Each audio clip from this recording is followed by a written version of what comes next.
दोपहर की कड़कती धूप में सड़कें तप रही थी, लेकिन वो आदमी अब भी फुटपाथ पर बैठा हुआ था। हिलने का नाम नहीं ले रहा था, जैसे धूप का असर ही न हो। लेकिन उसी समय एक महंगी कार ट्रैफिक सिग्नल पर रुकी। अंदर बैठे वीआईपी आदमी की नज़र फुटपाथ पर बैठे उस व्यक्ति पर पड़ी तो वह एकदम सन्न रह गया। ये चेहरा कहीं देखा है। इतना सोचते ही उस वीआईपी आदमी राहुल का दिल तेजी से धड़कने लगा और उसने झट से कार को सड़क किनारे लगाई और गहरी सांस लेते हुए बाहर निकला। फिर उस आदमी के पास पहुंचा और हल्के झिझक के साथ पूछा, भाई साहब, क्या हम पहले कभी मिल चुके हैं? फुटपाथ पर बैठे व्यक्ति ने उसकी आवाज़ तो सुनी, लेकिन कोई प्रतिक्रिया नहीं दी। फिर कुछ सेकंड बाद उसने हल्की सी फीकी हंसी हंसते हुए कहा, मुझे लोग कब पहचानते हैं साहब। राहुल का दिल धड़क उठा। ये आवाज़ कहीं सुनी हुई है। उसने कांपते होठों से कहा, तुम आर्यन हो ना? फुटपाथ पर बैठा आदमी हल्का सा हिला। उसकी उंगलियां एक पल के लिए थम गई, लेकिन अगले ही क्षण उसने सिर झुका लिया। नहीं, मैं किसी को नहीं जानता। राहुल की आंखों में हल्की सी नमी उतर आई। क्या सच में बीते सालों ने दोस्ती की सारी यादें मिटा दी है? इसी उधेड़ बुन में राहुल वहीं फुटपाथ पर बैठ गया और उसके दिमाग में पुरानी बातें घूमने लगी। तू मुझे सच में नहीं पहचानता आर्यन? उस नाम को सुनते ही उस व्यक्ति की उंगलियां कांप गईं। उसने धीरे से सिर उठाया। उसकी आंखों में एक अजीब सी चमक आई, लेकिन अगले ही पल वह फिर से निर्विकार हो गया। मैं आर्यन नहीं हूँ साहब। राहुल की आंखें भर आई। वो जानता था यह उसका पुराना दोस्त आर्यन ही है, जो कभी उसकी ज़िंदगी का सबसे अहम हिस्सा था। राहुल और आर्यन कॉलेज के समय के सबसे अच्छे दोस्त थे। दोनों का सपना था कि वे एक साथ कुछ बड़ा करें, लेकिन कॉलेज के बाद राहुल को एक मल्टीनेशनल कंपनी में अच्छी नौकरी मिल गई, जबकि आर्यन को अपने परिवार की जिम्मेदारियों के चलते खुद का बिजनेस शुरू करना पड़ा। आर्यन ने अपने दम पर एक छोटा सा बिजनेस शुरू तो किया, लेकिन उसे लगातार नुकसान होता गया और धीरे धीरे कर्ज बढ़ता गया। आर्यन को एक एक करके अपनी सारी संपत्ति बेचनी पड़ी और इधर राहुल की ज़िंदगी में ऐशो आराम बढ़ता गया। उधर आर्यन की ज़िंदगी अंधेरे में डूबती चली गई। राहुल ने धीरे से आर्यन का हाथ पकड़कर कहा, तू मुझे सच सच बता, तेरी यह हालत कैसे हुई? आर्यन ने एक लंबी सांस ली और फीकी हंसी हंसते हुए कहा, कुछ सपने पूरे नहीं होते राहुल, और जब सपने टूटते हैं तो साथ में इंसान भी टूट जाता है। आर्यन ने अपनी ज़िंदगी की सबसे दर्दनाक सच्चाई बताई। जब सब कुछ खत्म हो गया तो घर तक छिन गया। मैं फुटपाथ पर आ गया। पहले दोस्त मदद के लिए थे, लेकिन धीरे धीरे सबने मुंह मोड़ लिया। राहुल की आंखें भर आई और फिर उसने कहा, पर तुम्हें मुझसे मदद मांगनी चाहिए थी आर्यन। आर्यन ने सिर हिलाया। मदद मांगने का मतलब था दोस्ती की इज्जत को खो देना। मैंने सोचा तू अपने जीवन में खुश है, तुझे क्यों परेशान करूं? राहुल का दिल दुख से भर गया।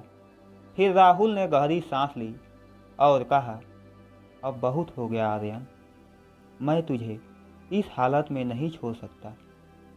आर्यन ने राहुल की तरफ देखा और थोड़ा मुस्कुराते हुए बोला, अब मैं किसी लायक नहीं रहा राहुल। मेरे पास खोने को कुछ नहीं है और पाने की कोई उम्मीद भी नहीं। राहुल ने आर्यन के कंधे पर हाथ रखा और दृढ़ता से कहा, अगर तू मेरे लिए अब भी दोस्त है तो एक बार खुद पर भरोसा करके देख, मैं तुझे फिर से खड़ा करूंगा। आर्यन की आंखों में पहली बार एक छोटी सी उम्मीद की झलक दिखी। आर्यन ने राहुल की ओर देखा। उसकी आंखों में एक अजीब सा डर था। क्या मैं सच में फिर से खड़ा हो सकता हूँ? आर्यन ने पूछा। राहुल ने बिना झिझक के कहा, हाँ, पर इसके लिए तुझे खुद पर भरोसा करना होगा। आर्यन की आंखें भर आई। भरोसा? वो तो सालों पहले टूट गया था राहुल। राहुल ने आर्यन को अपने घर चलने के लिए कहा, लेकिन आर्यन ने इनकार कर दिया।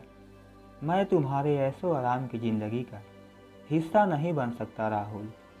राहुल को समझ आ गया कि आर्यन का आत्मसम्मान अब भी जिंदा है।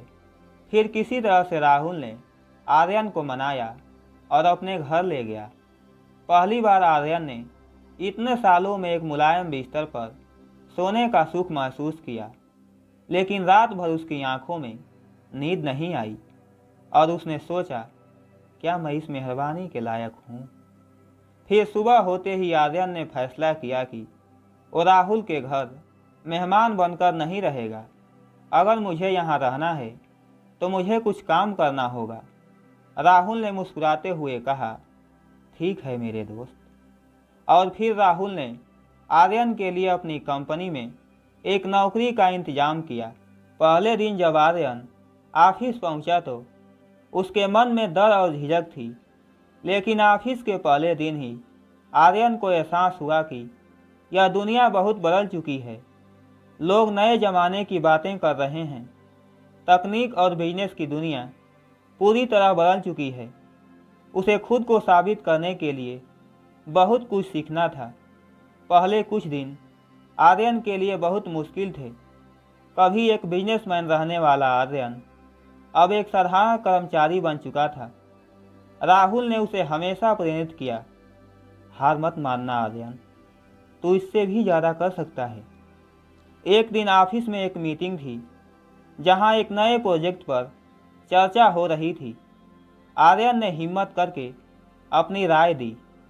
सबको उसकी बातें पसंद आई और पहली बार उसे अपनी अहमियत महसूस हुई। फिर आर्यन ने महसूस किया कि शुरुआत चाहे कहीं से भी हो, लेकिन मेहनत और ईमानदारी से सफलता पाई जा सकती है। वह पहले जैसा नहीं रहा। राहुल को आर्यन में बदलाव दिखने लगा तो राहुल ने आर्यन से कहा, अब वक्त आ गया है कि तू फिर से अपने सपने पूरा करो। आर्यन चौंक गया, क्या मैं फिर से बिजनेस कर सकता हूँ? राहुल ने सिर हिलाया, हाँ, और इस बार मैं तुम्हारे साथ हूँ। राहुल की बात सुनकर आर्यन एक पल के लिए चुप रहा, फिर बोला, लेकिन मेरे पास कुछ भी नहीं बचा है राहुल। राहुल ने मुस्कुराते हुए कहा, अभी तुम्हारे पास सबसे बड़ी चीज बची है, तुम्हारा अनुभव। आर्यन की आंखों में हल्की चमक लौटी। फिर राहुल ने आर्यन के साथ बैठकर एक बिजनेस प्लान तैयार किया। आर्यन को अभी भी यकीन नहीं था कि यह मुमकिन है, लेकिन राहुल ने उसका हौसला बढ़ाया। तू एक बार कोशिश तो कर मेरे दोस्त। बिजनेस शुरू करने के लिए पैसे की ज़रूरत थी तो राहुल ने कहा, मैं फंडिंग का इंतजाम कर दूंगा, पर असली मेहनत तुझे करनी होगी। आर्यन राहुल से उधार नहीं लेना चाहता था, लेकिन राहुल ने समझाया तो आर्यन मान गया। और फिर आर्यन ने फैसला किया कि वह छोटे स्तर से शुरू करेगा। और फिर उसने एक छोटा सा स्टार्टअप शुरू करने का प्लान बनाया, जिसमें राहुल ने उसकी मदद की। पहले ही महीने में आर्यन को एक छोटा सा प्रोजेक्ट मिला। हालांकि वो बहुत बड़ा प्रोजेक्ट तो नहीं था, लेकिन उसने आर्यन के मन में एक नया आत्मविश्वास भर दिया। सफलता की पहली झलक के बाद चुनौतियां भी आईं। कई बार उसे निराशा भी हुई, लेकिन इस बार उसने हार मानने से इनकार कर दिया।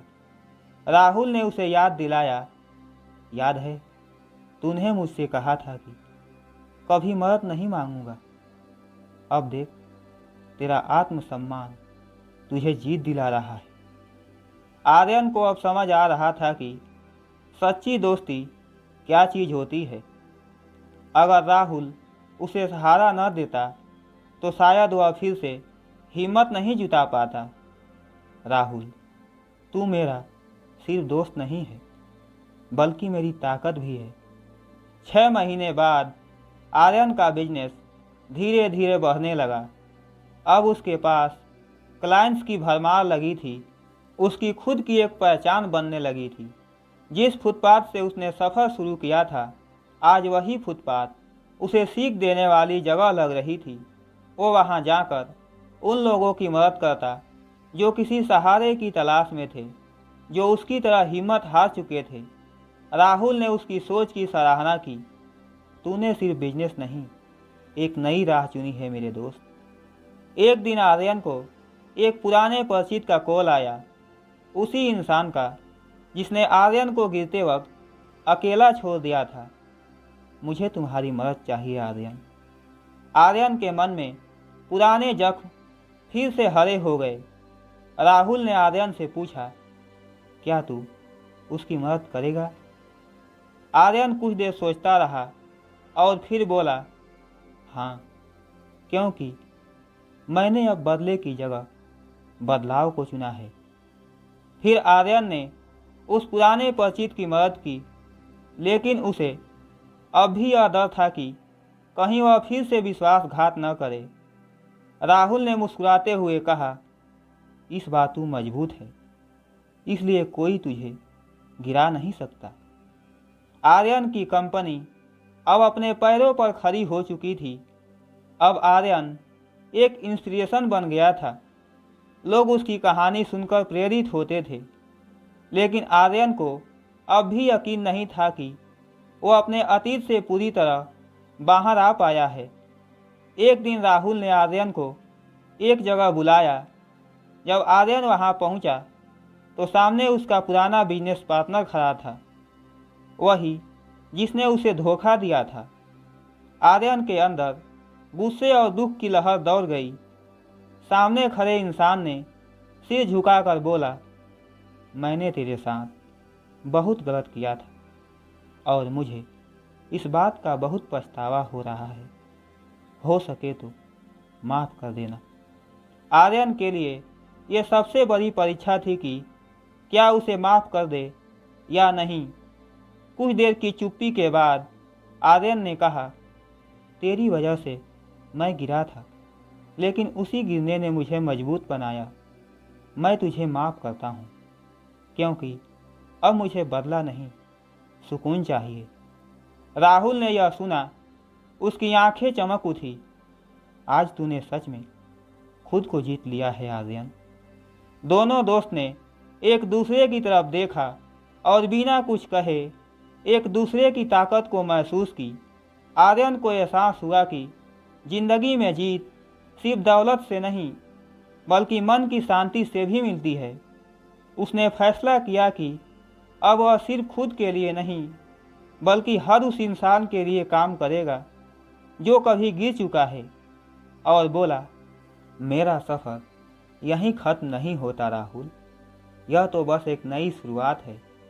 आर्यन अब न सिर्फ एक सफल बिजनेसमैन था, बल्कि कई ज़रूरतमंद लोगों के लिए रोशनी की किरण बन चुका था। मेरे प्यारे दोस्तों, ये कहानी आपको कैसी लगी? आप अपनी राय कमेंट बॉक्स में दे सकते हैं।